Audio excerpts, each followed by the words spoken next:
Now tuning in to Earbud Media. Audio for everyone.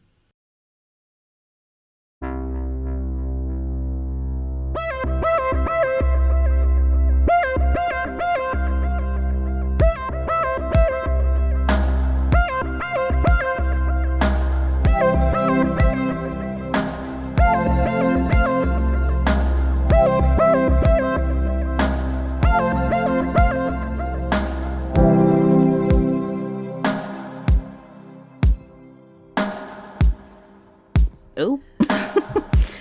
Just a little rut-row to start us off. I feel like, honestly, after this past week, a little rut-row is fair to bring into the studio today. Sure, yeah. We've been shaking things. We've been moving stuff. We've been doing things.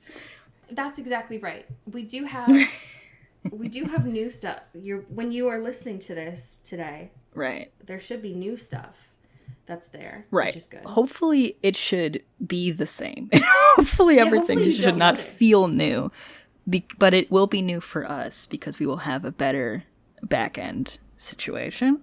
But everything should be fine. The podcast got a BBL. Yeah, right. We got a BBL. But if there are issues within your podcasting app of choice, let us know. But it should be totally fine. It should be fine. I mean, if we start sounding demonic, that is intended. Like, that's not part of this. Right. It's not related, so don't worry about that. Right. Yeah, that's just like a side thing we're working on. Mm-hmm. It's almost, when folks are listening to this, it's almost the end of January Jones. How are you doing? Whoa, happy January Jones Day. I am here. Surprisingly, I'm bringing another TV show, but one that I actually believe is good in a fun turn of events. Whatever it is, this photo has me locked and loaded. So, like, I'm ready. I'm seated. I chose the most bait-heavy photo for you specifically, and that is of sweet Mandy Patinkin, my guy, my goat. The love of my life. Yeah. I want to talk about a show that is currently airing, called Death and Other Details. It is on Hulu. It's a Hulu original. And warning, the poster and all the lead imagery they've been using for this is bad. So it made me not want to watch it. Oh, this photo. I've seen this photo. It's bad. It's not good. It's not indicative of what the show is. But whatever. That's not my... Are they not on a boat at all? Are they not aboard? They are on a boat. No, it's just there's one where it's when you're on Hulu and it's the wide, where it's super close up and the girl with the blonde bangs looks super face-tuned. It's just a weird vibe. The ship one is representative of it. But okay, this is very Knives Out. It's very murder mystery. It's very Columbo. It's very Murder, She Wrote. I'm in. And right, all of these things are already great. Also on a cruise ship, fabulous. Love this. And it is essentially a murder happened on a boat. People are trying to figure out what happened on the boat. There's also Mandy Patinkin, love of my life, who was formerly the world's greatest detective before stuff happened. But now he's on this boat and is someone they can call on to get back in the groove. And then there's this woman, Violet, or Imogen, sorry. And she has a past with Mandy Patinkin's character and also relations to pretty much everyone on this boat, because it's kind of a small section of a bunch of rich people that she's kind of on there with them, but not part of their inner circle type deal. Are you gonna hate me if I say that she looks like Megan, the haunted doll? The haunted doll? She does. She does give Megan a little bit. I've seen this very face-tuned photo now, and it's very Megan. Yeah, I don't know why they did her like this, because she does look like a doll. They made her look... Yeah. That's not what she looks like in this television program. Really, she looks like a normal human woman. Okay. So it's very strange that they chose that approach to it. I'm obsessed with this. And it's very much dropping clues for you as well to figure out the mystery. And it's got this, and it's honestly, it's one of those things that I for sure thought it would have been based on a book or something. Sure. Because it feels very coming from a very writery place. It feels coming from oh, here's this tale I'm going to tell you, and choose your own adventure, figure it out type beat. But it's not. It's just a fully original That's wild, script because this gives situation. very Agatha Christie. Yes, absolutely. But everyone in it is very good. Also, love of our lives. What is his name? Rahul Kohli is in this. Okay, that's it. That's all you So needed, actually. if I hadn't pitched you enough, that is Locked and loaded. ready to go, and he is good and hot in it. Surprising to no one. Mandy Patinkin put on a fucking show in this, might I say. He is running this. He shouldn't be, I mean, he should be in everything, but like he shouldn't be in anything else where he's not solving puzzles, because that's why the first 2 seasons that he was in Criminal Minds were so good. Yes. You can see the gears in his brain turning. This is all I needed, actually, is Mandy Patinkin and a lot of like hot people and a mystery. Right. That's it. Yeah. And also has like slight Succession vibes, because there's like a potential business deal that is impacted by this. So there's like a lot of things, a lot of machinations going on here that are Interesting. fun. Okay. I'm so glad that they promoted this show.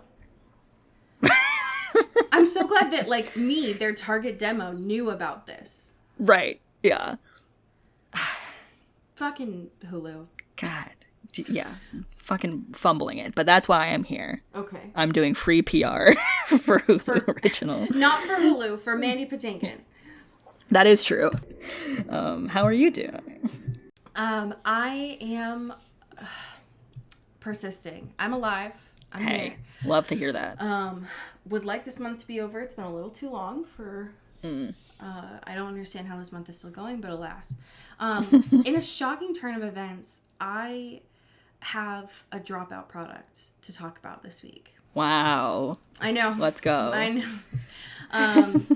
We're back. Have watched some of Dimension 20. We have talked about some of Dimension 20 on this here show. Yes. But I, prior to this past week, had only seen Tiny Heist and Dungeons and Drag Queens. Okay. So I had to go on Wikipedia and be like, how the fuck am I supposed to watch this? Right. Y'all Where do I start? Where do I start? And I was told to start with Fantasy High. So my happy thing this week is Fantasy High. Fuck yes.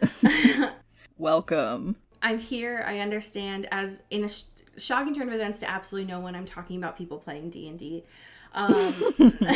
Because, always. I'm not used to, I mean, my only experience has been with dropout products of actually watching people. In the past, it's just been listening to them play D&D. And so I think that the visual components of this have been beautiful to see. Yeah. What I am a little bit through season 3 now of their junior year. Here's my observation thus far. And I don't, based on some things I've seen online, this seems to be similar as well. If you have not seen Fantasy High, I highly recommend it, first of all, because it's a great group of folks just playing D&D. Season 1's great. I tried about 10 minutes of season 2. Yeah. Couldn't do it. Audio mixing sucks. Real bad. Really bad. Yeah. And that's where they did on Zoom, right? Mm-hmm. They went from I could it not live, yeah, and then going to Zoom. Right. And I hadn't even gotten to the Zoom parts. I was like, yeah, this is going to be enough. Right. So if you, like myself, are watching Fantasy High for the first time, do season 1. The audio's not great, but it's not bad. Like, it's doable. Right. It's not offensive. And then go to season 3, and season 3 has been perfect. The audio's been perfectly fine. Amazing. Yeah, because I've been wanting to get back in because of the new season, and I think they came out with this, like, recap sort of video. So if it's been a while, / if you want to skip season 2 because it's not really technically fun or good to watch, that's probably the way to go. It is. In between. Season 1, I was already having to, like, futz with my volume a bit. Yeah. But I knew, like, it just takes some time for things to settle. And then season 2 was bad. And I was like, I'm just going to read about what happens. But season 3 has been great. The audio is on point, but the visuals are on point. They have so many minis, which is beautiful. Love that. Love the minis. I love the minis so much, and just the chemistry between everyone has been great. And so, I am very happy to keep watching this and watch more of Dimension 20 stuff. I think it's just those early years going to have to tiptoe around audio mixing, but that's okay. Yeah, we learn. Yeah. So thank you, Brennan, for leading these amazing people to create stories that make me cry, and also fuck you. Yeah, also go fuck yourself. And also fuck you. But thank you, or whatever. We have 2 pieces of current events this week. The first one, Future Cody, if you could just add some like rainy piano music behind this, that'd be great. The first one, I'm unfortunately need to report that Nina Dobrev is a Disney adult. Yeah. Am I shocked? No. No. Am I still sad? Yes. I'm not mad, I'm just disappointed. So Nina was surprised for her 35th birthday and posted this very long carousel on Instagram about how so many photos. all of her friends went on this really big party bus to Disneyland. And that's a thing that people do when they're adults. I mean, it seems like for her that they actually did surprise her, which I know is hard to do when you've been with someone for a long time. And to get that many people together for anything, hard to do. Right. This is a substantial group of people. Yes. That's a lot of scheduling, you know? So good on Sean for helping to coordinate this trip to Disneyland. It's just the most millennial thing I've seen in a while. Yeah, this is incredibly millennial coded. The video especially, for everyone just like on their phones recording the reaction and like jumping in with the ears is wild. It is hard in these days to find joy. So I get it. I get it. That doesn't mean that I'm not going to criticize you for spending probably like $50 on Etsy to get these birthday girl Mickey ears. Oh, at least. Yeah, so, for sure. You know, I'm glad that you had a good time. Happy for her. and I'm glad that you had a happy time. It's just I'm also going to be aware now that, like, Nina, you are a Disney adult, you know? Right. That's just something we have to reconcile with. Yeah. This next piece is an update about how Sundance went for K-Stu. God. Thank you to Zach Sharf for this piece. Hell yeah. So thank you. There's a lot here about what happened in Sundance with Kristen promoting both Love Lies Bleeding and Love Me.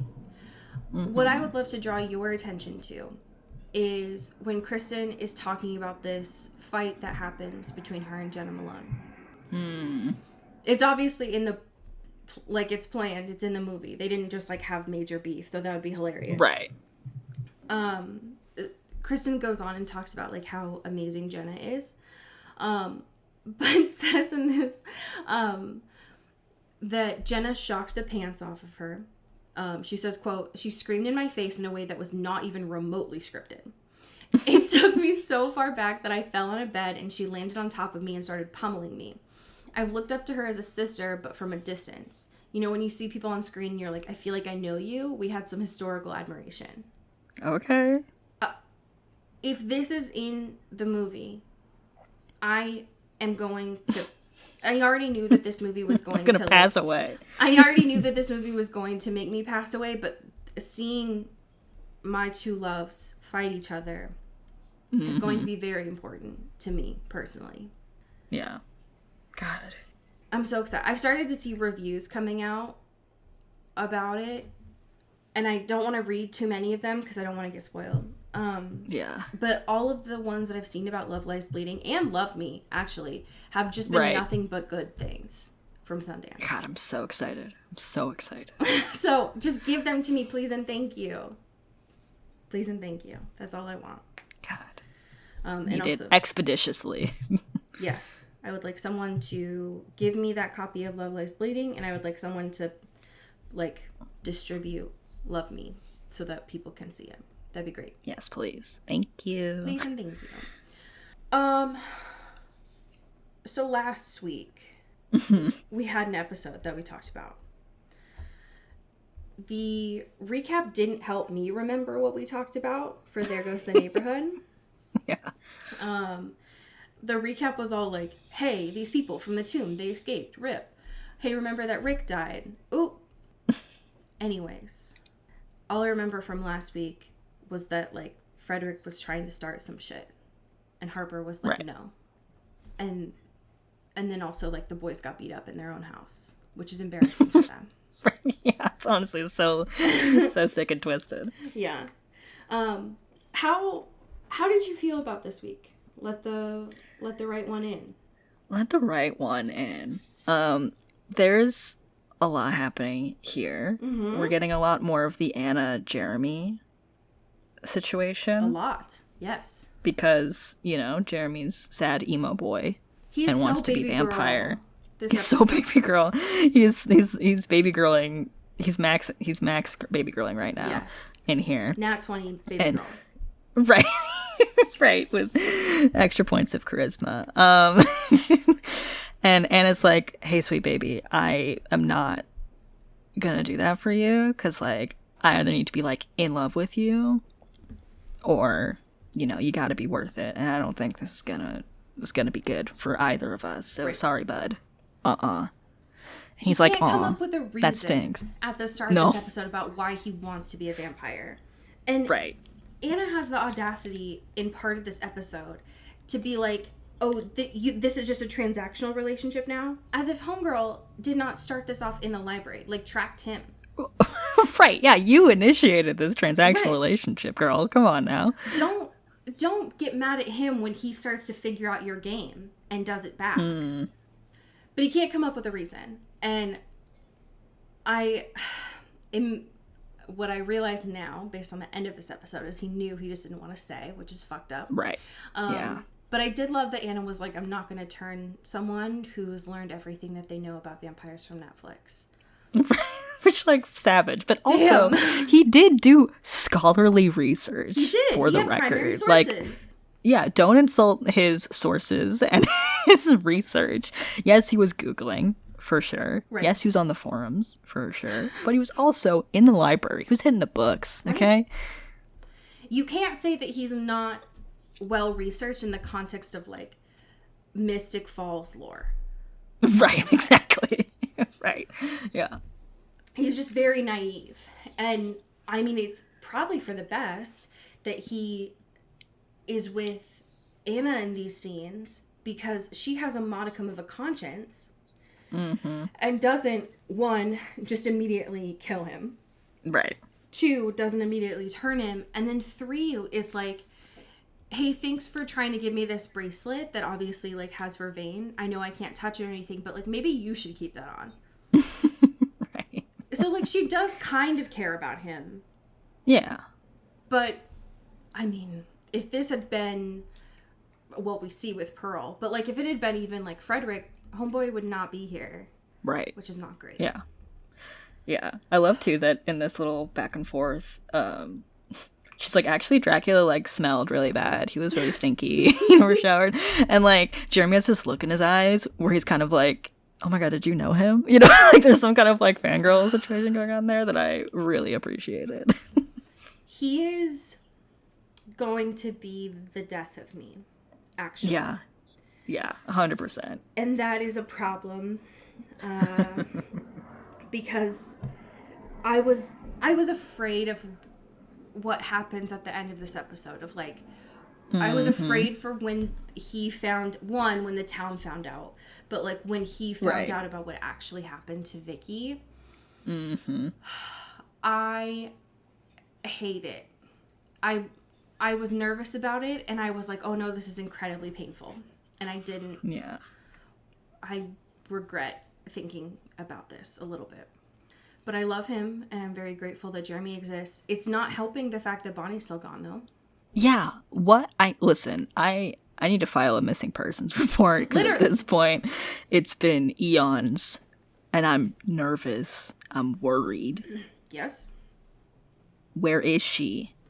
Is anyone knocking on any doors out here? Is anyone even... When's the last time we saw her at school, at the grill, anywhere? Has she been spotted by anyone? If she's just like, fuck this town, great. Right. I just want to make sure that she's okay. If there was just one throwaway line from Elena that was like, oh, I got a text, right? Like, I would have been fine. I would have been satiated. She's alive, right? We get nothing. We get nothing. Where's my girl? No, instead, they're like, we're going to make this up to you by having multiple scenes with Tyler Lockwood in it. Is that okay? It's not okay. Ugh. No, absolutely not. Speaking of people being gone, the Gilberts, and I know that that's not, like, legally Elena's name or whatever, but I'm still going to call her Gilbert. These two children are going through it with their respective vampires. Where's Jenna? Jenna is nowhere to be seen, as per usual. She's not running this house. Nope. Jenna's gone. God. I don't know where she is, but she's gone. I figured with Rick being back that maybe she would show up, and no, just no Jenna. No. I hate it here. I hate that they are making Jenna seem like she doesn't give a fuck about her guardianship duties. Right. Because she's just not here when they need her. Right. Just let the minors in her home just fully be susceptible to all of this nonsense and have no idea that it's happening ever. Ever. Jenna. Hey. God. Are you good? No. She's not. I hate it. I hate it so much. It makes me upset. I don't know why, but I assumed last episode when Pearl stabbed Frederick that he was Gone Girl. Right. I didn't think he was gonna make it from that. Yeah, I didn't realize that that was like an equivalent of slapping in the face. Yeah, it was more alive. It was like a fun stab, you know, like a friendly little stab. Not like a die stab, I guess. We were gonna have to get another episode with this dude kind of thing. Right, like he's still here. Surprise. My favorite thing about Frederick, and I know this is an actor thing, but there's a close-up of Frederick pretty early on in this episode where the actor has a nose ring. And I like to think that Frederick, in his like couple of days that he's been brought back into the present, decided the best way for me to look human is to go get a nose ring. Right, like that's the life hack. Right. Looking like a normal guy, just a regular human guy. I know Pearl's not really allowing me out of the house a lot, but like the one time that I am gonna take it, aside from getting my girlfriend killed, is I'm gonna go get a nose ring. And I think that that's hot, actually. Right. It's good to have your priorities in check, you know? I don't know that there's anything about Frederick that I like other than his nose ring. So good on him. Yeah. Where do you want to go first? Do you want to talk about Elena's really small vest? Do you want to talk about Stefan looking weirdly hot even though he's supposed to be dying, tied up in ropes? Right. Do you want to talk about the 2 liters of the soccer mom in the fridge? Choose your adventure. There's a lot of great avenues to go here. I feel like we gotta talk about Stefan's kidnapping era. His little. He is out here fully shirtless for really no reason. No. Tied up. Getting the shit kicked out of him. Shirt. We've seen it. He didn't. Right, we have seen it. No, but you know what? Good for them, I guess. You know, just do it. Okay. It's not working out great for him. He's not really doing. Hey, Stefan, not to victim blame you, but when you went out in your hoodie in the rain outside your house, do you know what would have been super helpful to know that Frederick and his lackeys were there? Is spidey senses. Why don't you have spidey senses? Why haven't you guys evolved yet to have them? At this point, it's been hundreds of years. It feels like a choice that you opted out of them. Right. Did you accidentally delete an email with it? Like, why are you allowed to get kidnapped as a vampire? Right. Yeah. I did, to Frederick's credit, though, I thought that using Vervain on the ropes was smart. Right. It's a good call. It's Pretty smart. And that they use it as eye drops, nasty. Yeah. Horrifying. I feel like all the, like, little bits of lore we keep running into now are less, like, interesting and, like, make sense for vampires. It's just like, here are all the nasty ways we can use Vervain in a way that is, like, visually upsetting. And it's like, okay, I guess I didn't need to know all the ways this could be implemented and used by people, but I guess now I know there's, like, you know, XYZ many ways to ingest it. Great, cool. Or wear it. That's fine. Sure. Did I need to see it be eye drops? No. I'm good, There's just someone on this team, on their creative team, who really likes fucking with eyes. Because even the way that we're seeing these vampires, we get the, like, blood vessels around their eyes. And Right. as someone who wears contacts, could y'all just stop fucking with eyes? Because I don't like it, personally. Do something else. Right. It bothers me a lot. It stresses me out. But that's fine. I understand why Pearl was letting all this ruckus happen at her house. It's because she wasn't there and was like, I need to go figure out these founding families and who has Vervain and stuff. Right. It's like, I gotta go flirt with the mayor. And that's a great thing to have on your to-do list, is to go flirt with the mayor. Listen, we love goals. We love checking off things on the to-do list, you know? I fully expected that scene where Pearl and Anna are sitting with the Lockwoods. Well, two of them. Mrs. Lockwood's obviously not there. That it was meant to be... Because, like, Tyler's there, right? And so is Jeremy. And I fully expected it to be a thing where Jeremy was going to get jealous. But they didn't really seem to lean into that, which I felt like was an obvious opportunity. Because Jeremy and Tyler can't stand to be next to each other. But apparently they're fine now. Jeremy has no jealousy at all. Right. He's like, I'm so good, actually. Don't even worry about it. This is the one episode that I feel like I still don't support Matt and Caroline together. Right.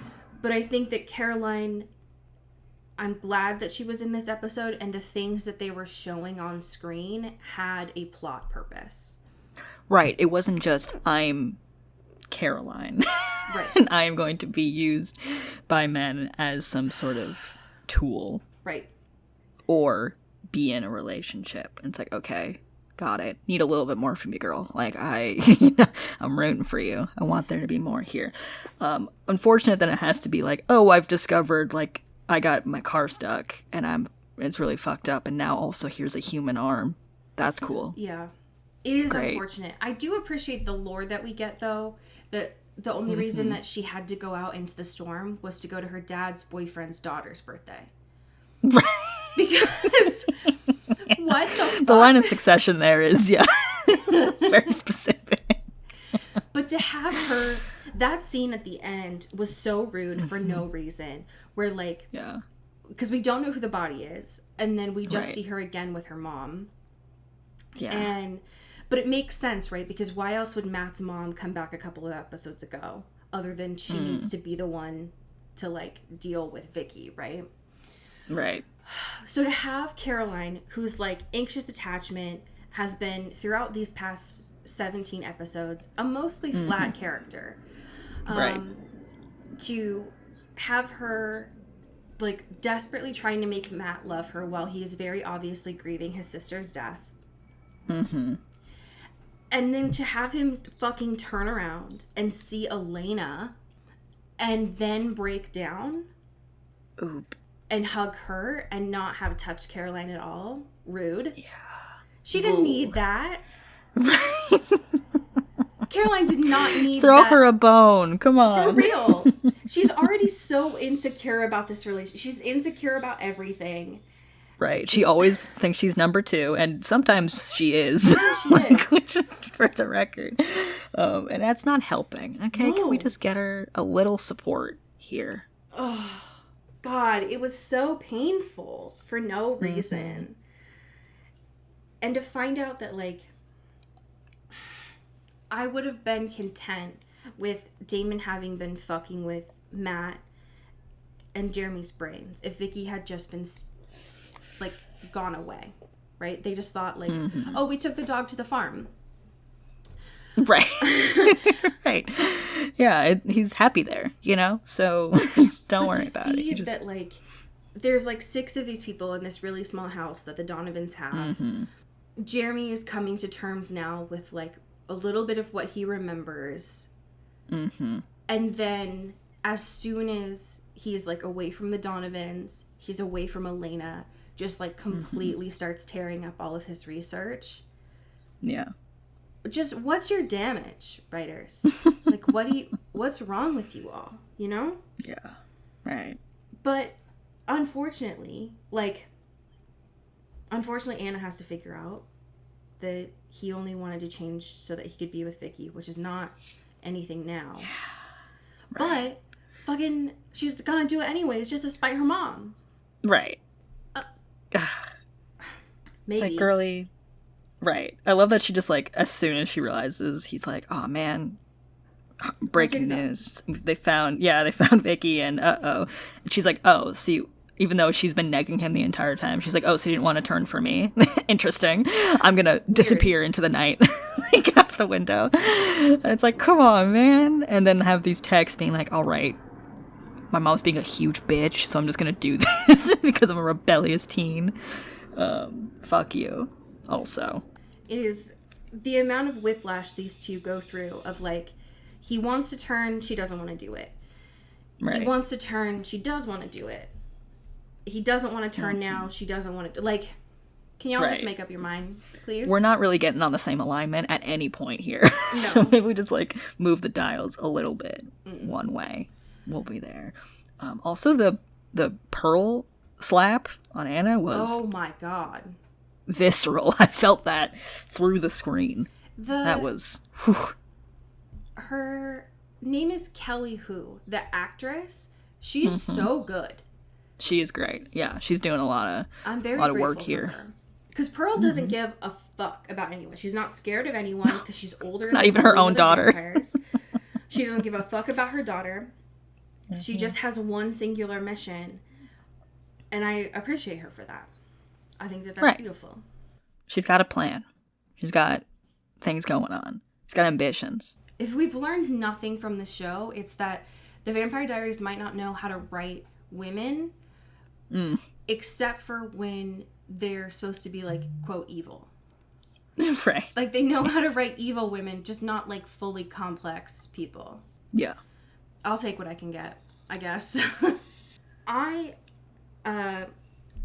I wish that I had cared more about Stefan being kidnapped and them trying to do this, like, really big, elaborate plan to get him back. Right. But I feel, yes, I agree, because it seems like, oh yeah, he's in his little spot over there. He'll be fine. Whatever. It's good. Even though he's being actively tortured. Right. And meanwhile, the focus is, like, Damon and Elena. Being a little flirty and protective over each other. And the fact that that's stealing the spotlight from Stefan is incredibly funny. It's so good. Because he is supposed to be the main character and her boyfriend, right?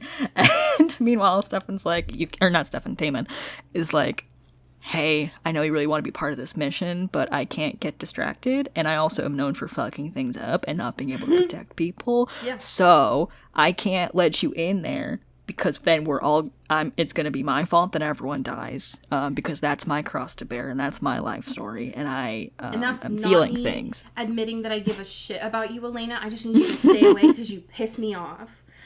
Right, and you're annoying, and I definitely don't like you. God, get out of here. So fuck me. Goddamn. God, these two. I understand now why Rick is back. Like, he was just used as a plot point this episode of, like, we need your ring and we need your vervain darts, and that's it. I don't really care if you live or die. And honestly, that's fine, because I also don't care if he lives or dies. But it was just the whole, like, getting into the house and getting Stefan should have been more interesting to me. I should have been invested in, because he is a main character. I didn't care.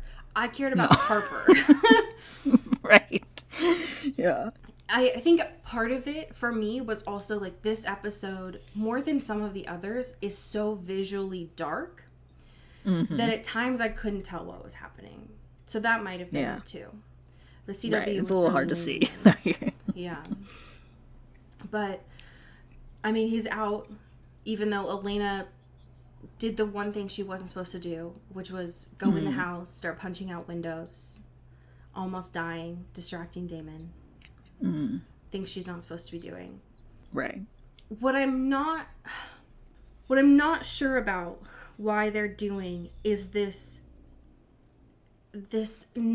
arc for Stefan now of using blood as a dependency. Yeah. Like human blood specifically. Because he made it seem like early on that it was a choice that he was making, like morally. Yeah. Not, oh, we're going to use this to mimic signs of like codependency and alcoholism. Right. But I guess now, fuck that. And we're going to do that instead. We're just going to throw that out the window and actually lean super hard into it. Right. As like, ooh, big taboo. Ooh. In a shocking turn of events on a CW show, the youngest brother has an issue with blood and consuming it. If I had nickels, I'd have 2 nickels, which is weird. It's weird that I'm having to watch this for the second time. Right. Oh my god. One thing that I'd be remiss to not talk to you about, and I want to know your thoughts on, is last week we talked a lot about Jeremy and his face when he was being fed on by Anna. Right. Yes. This episode we get the same thing, but with Elena. Yes, we do. And it is on the opposite end of an expression. Because Jeremy was like heart eyes, like a woo. So woo. Yeah, right. And Elena's like, oh, fuck. I know that I just gave you consent to do this, but I am going to look at you differently now.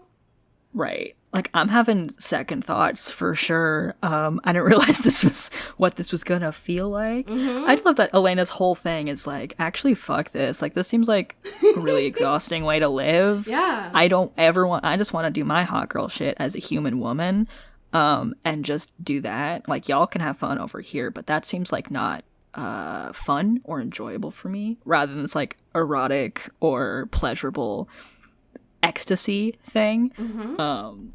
It feels very like when in Vampire Academy post the like Stockholm syndrome scenario situation where Rose is kind of like, that was fucked up in hindsight, right? Like that was exactly. You know, that didn't, I really do feel about that a little bit differently now, as opposed to like this weird vision in your mind of it being like the truest form of love or like all these things, right? Yeah. And I love that Elena's immediately like, nope, not for me, not a fan. I'm gonna raise my eyes a little bit at you. She had this fantasy, and as soon as she asked for it to happen, was like, oh fuck, no, that's just an in my head thing. That's not a we need to do that thing.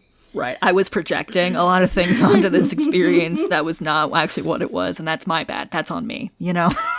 Because the look, not only the look that she gives Stefan when he's feeding off of her, which is happening in this for the context of like he needs it to survive. Very different vibe than like, oh, I'm trusting you with this. I could make this erotic. It's like, no, I'm dying, right? And then when he growls at her, which first of all... Grow up. Yeah. You were like 100, almost 200 years old. Grow up. Right. You don't growl at people. Straight to horny jail. I wish it was sexy though. It was just a like defensive. He's trying so bad though. He's trying to be so angry, and she got the ick so bad. Yeah, immediately. She was like, I've read Anne Rice. I thought this was supposed to be hot, and you're gross, actually. Right. Yeah, I'm actually not feeling any of this anymore. I don't think I ever did, actually. I don't think I ever did. And then there's Jeremy, who's like exactly like Bella, who's just like, I need you to turn me. I think this is really hot, actually. Right. I need this so bad. And I think that that's beautiful. I love seeing it with two siblings who, again, still haven't talked to each other about this. Nope. But You guys got to get it together. Come on.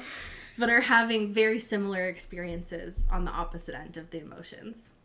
And I love that a lot. Yeah. I usually have a pretty good idea of where these episodes go. Mm-hmm. I have no idea where we're going now. Like, I can't tell. We've got like 5, maybe 6 until the end of the season. Right. We should be getting into, like, hefty stuff now. I have no idea where we're going. Yeah, it seems like there's a lot of small things that are bubbling, but we do not have any foreshadowing or at least active momentum leading up to like whatever the big thing is going to be here, which feels a little odd because it's like, surely we're gearing up for something, but the seeds are not even being properly planted yet. I would imagine, right, that like it's got to be Catherine and Pearl reuniting at some point. But but we're not really getting that because I still don't know what Pearl's whole thing, like, what is she trying to do? We still don't know what that is. She's still very much in, like, reconnaissance mode right now, which is not helpful. And then there's Damon, who's a rebel without a cause now. Stefan, who's fucking shit out of luck because apparently he had a dependency to human blood that we didn't know about. Elena doesn't really want to be with him anymore. Yeah. Is Jeremy gonna turn into a vampire? I feel like is that the next line? Is that what's going on? I should know who the final like, what is this thing that we're gonna do at the end of this season? And I'm lost. Yeah. And y'all gotta give me a little bit more information because you keep giving me Matt and Caroline and I don't give a fuck. Right. Like we have to stop spending chunks of every episode on this when nothing is different, right? Like, this is all is the same note. Give me Bonnie, goddamn. Right, at least, or anyone, anything. At least if Bonnie was back, one, I would be happy, right? But then also, so that would be important to me. But then from a plot perspective, I would know, like, which one of these Salvatore brothers is going to bother her to use her magic against these vampires again? Right. But we don't know because Bonnie's off somewhere. Right. Yeah, she's AWOL. Right. And we don't know. Yeah. And then there's Rick, who's just being kept around now because he has a decoder ring from the bottom of a cereal box. Y'all gotta give me something here, please. Writers. Anything. Because this next episode, Under Control. Yeah. The photo I've shared with you, I think Elena's at the Olive Garden. Maybe the old spaghetti factory. It's hard to say. Sure. Yeah. She's giving like bachelorette promo photo at the Olive Garden. I love. That's where it should be. Yeah. That's where the rose ceremony should happen. Put the rose ceremony at Olive Garden. If they weren't cowards, that's what they would do. Yeah, it's like 5 a.m. and they're just like eating breadsticks as the sun is coming up and they're like, all right, go home. That's the way to do it. That's the soft blow, you know? You can hear the trucks backing up in the back with the food that they're supposed to have. Yeah. I love that a lot. I'm nervous. I don't understand what's going on. I have confusions about where people are. But alas, we persist. We are out here. To next episode. We are getting close to the end of the season, which feels weird because I thought we just started. Right. It is wild. This has been 17 weeks. Yeah. Of our lives so far. That's fun. I don't like thinking about it like that. Time flies. Time flies when you're watching a weekly show. We have some amazing patrons. Would you like to start us off? Absolutely. Thank you to Sean Salvatore. Ooh, thank you to Megan Pattinson. Bow, bow, bow. Thank you to Katya Karp. Ooh, thank you to Ashlyn Vogel. Bow. Thank you to Maddie Facinelli. Ooh, thank you to Genevieve Morgan. Ooh, thank you to Danielle Burke. Ooh, thank you to Sophia Salinger. Ow. Thank you to Dan Zeklos. And last but certainly not least, thank you to Emily Ozera. Ow. I have a fan fiction for you. It's Wonderful. It's teeny tiny. It's Okay. 200 words, so I'm going to read all of it. Do it. It's by the author Creature of Hobbit. Very good. Okay. And Very it's funny. it's titled Two Sets of Memories. The summary is Jeremy's thoughts on the way everyone has rewritten his last moments with Vicky. Okay. This is from November of 2015, so really get back into it. He wondered how it was possible for him to remember something that had never really happened. He could see Vicky standing in front of him in her vampire costume, telling him that she decided to get the hell out of Mystic Falls. And it was plausible. Jeremy knew that Vicky had been telling Matt for a long time that she would leave town as soon as she could. But Jeremy now knows that it isn't true. She's dead, found by Caroline on the way to her dad's last week, and Elena had got Damon to fuck with his memory, so he just thinks she'd left town. And it's crazy.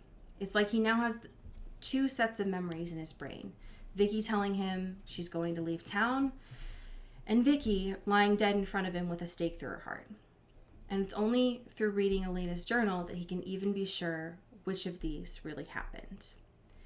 They've taken away his choice, his memories. The only version of events Jeremy has been able to have is the one that Damon, Stefan, and Elena have agreed on. He can forgive Damon and Stefan, kind of. They were only doing what they'd been asked, but he's not ready to forgive Elena for taking his memories of Vicky, the one good thing in his life for a long time, away from him. And Oof. Oof. Sweet baby boy. Sweet summer child. who's just now has so much, he's got grief on top of grief. God. And This guy can't catch a win, a single win. He can't. He just keeps rolling nat ones, and it's just, he's just struggling. It's heartbreaking to watch. It's so horrible. Can someone help my boy? Please. Yeah. We're finishing up January, which means this is a great time to tell your friends to start listening to the show, to join our Patreon, so that you can swoop up those good Vampire Diaries names. Yes. And in general, just give us love. It's always a good time for that here. So do it. We love that. We love that. As we say here in the Pacific Northwest. Get bit. Ooh. Ow. Into the Twilight is an Earbud Media production. You can follow us on Twitter at Into the Twilight or on TikTok at Into the Twilight Show. You can find me at Cody Corral on Twitter and Allie at Alexandria Does. And you can support us on Patreon at patreon.com/Into the Twilight. We have merch, so much stuff. All those links are in the episode description. And make sure to rate and review us on your favorite podcast hosting platform. It really helps the show. Thanks. Bye. You've been listening to Earbud Media Production. Earbud Media, audio for everyone.